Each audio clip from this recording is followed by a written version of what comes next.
ഇത് ചെമ്മീന് നമുക്ക് പൊളിക്കണം. പൊളിച്ച് കഴുകി വൃത്തിയാക്കി റോസ്റ്റ് ചെയ്യണം. മോനിഷ്ടമാണോ? തരാവേ.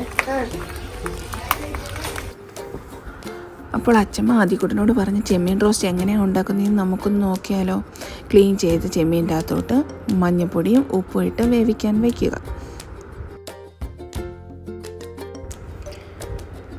ഇതൊന്ന് നമുക്ക് മൂടി വെച്ച് വേവിക്കാം. ഇത് വെന്തതിന് ശേഷം ചീനച്ചട്ടി വെച്ച് അതിലേക്ക് എണ്ണ ഒഴിച്ച് തേങ്ങ കൊത്തിട്ട് നമുക്ക് മൂപ്പിച്ചെടുക്കാം.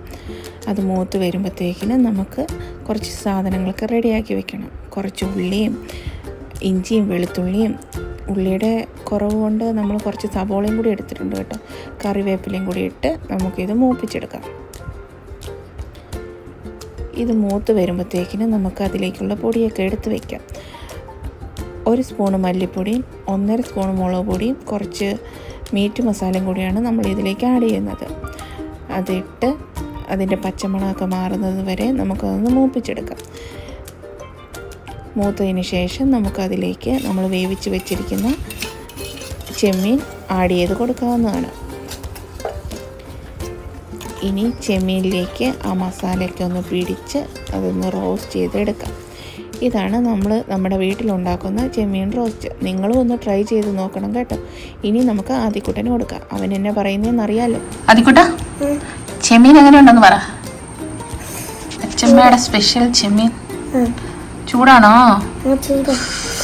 അയ്യോ, ചെമ്മീൻ ഒരെണ്ണെടുത്ത് കൂട്ടി നോക്കിയ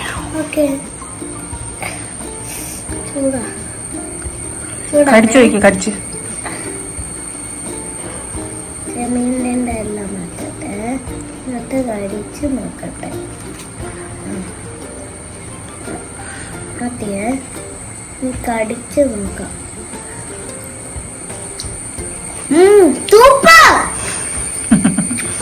ഓക്കേ.